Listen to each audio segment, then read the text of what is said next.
What's up, everybody? Pastor Brad coming at you from the back hallway of the church.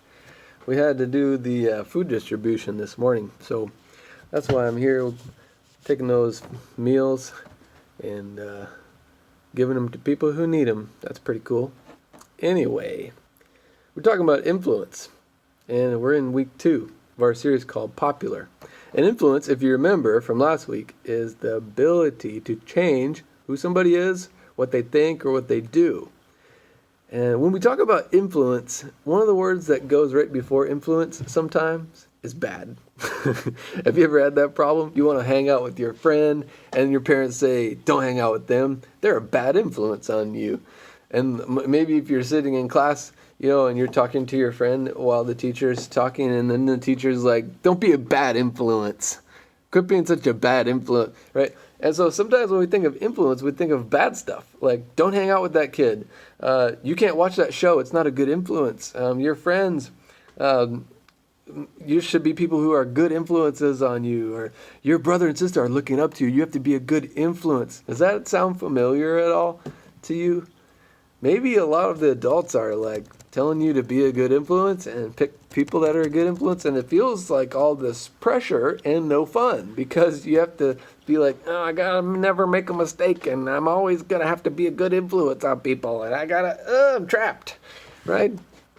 But what if there was a way to have influence without having to be perfect, without having to think, man, I have to behave all the time, and I have to make the right decision every time. And if I ever make a mistake, or if I ever do something that's wrong, I don't have any influence anymore, and I'm a bad influence now. What if there was a different way to look at that? Well, actually, I think the story of the followers of Jesus and what they did after he left and went back to heaven is a great example of how you have influence without trying to be perfect. You see, one of those people was named Peter. He was a close friend of Jesus's, and he had followed him around a long time while he was doing all his miracles and teaching all his lessons. And after Jesus went back to heaven, Peter was one of the people that had known Jesus the best. And so he had a lot of influence. It wasn't because he was perfect. He wasn't. Actually, he was kind of a crazy dude. He may have been one of those people that your mom would have told you not to hang out with, because he always just would get himself into trouble by being a loudmouth. And sometimes he actually struggled with being a liar. And he's not a person who always was a great decision maker. But Jesus picked him to have influence on other people after he left and went back to heaven, because he had been with Jesus. He had a relationship with Jesus. And really, Peter had influence because Jesus gave it to him, not because he always made the right decision. And Peter used that influence in little ways, in small steps, every day, to help people around him be influenced by the message of Jesus. And here's what happened. This is from Acts chapter 2. All the believers devoted themselves to the apostles' teaching and to fellowship and to the sharing of meals, including the Lord's Supper and prayer. A deep sense of awe came over them all, and the apostles performed many miraculous signs and wonders. And all the believers met together in one place and shared everything they had. They sold their property and possessions, and they shared the money with those in need. And they worshiped together at the temple every day. And they met in homes for the Lord's Supper and shared their meals with great joy and generosity, all while praising God and enjoying the goodwill of all the people. And each day the Lord added to their fellowship those who were being saved. I think the first church, when they were doing all that stuff, they weren't necessarily thinking to themselves, you know what?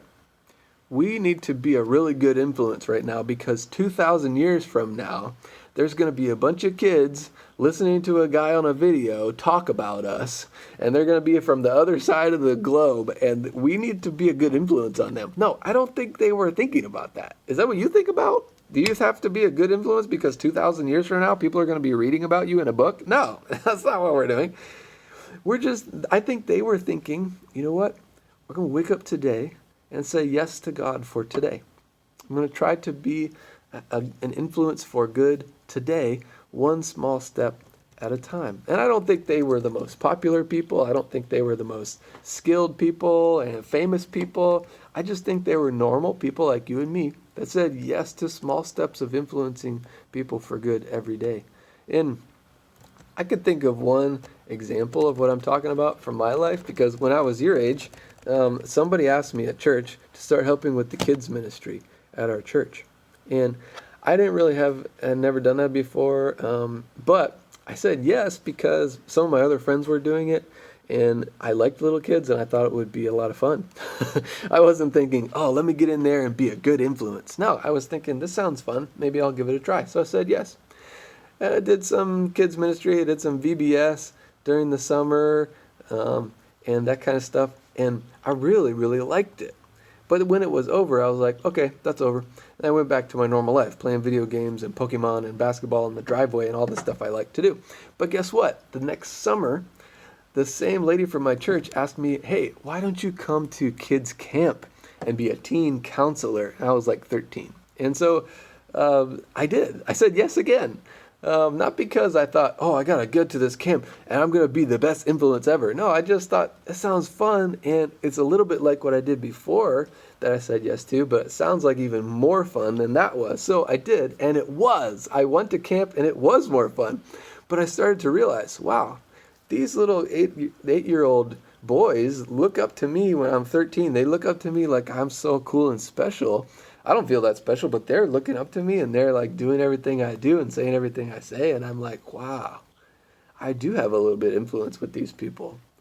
And so I tried to be a good influence on them. And after that, I went back to that camp for 2-3 more summers, and I kept being a teen counselor. And finally, that was one of the things that made me want to be a youth pastor and feel like God wanted me to do that. And that led me to say yes to Spring Arbor, and that led me to study youth ministry, and that led me to serve a church in Canton, Michigan, and that led me to serve New Covenant. And pretty soon, you know what? Because I took one small step at a time, God made my influence bigger and bigger. So I want to ask you a question. What's one way that you want to influence other people? What's one way you want to influence other people?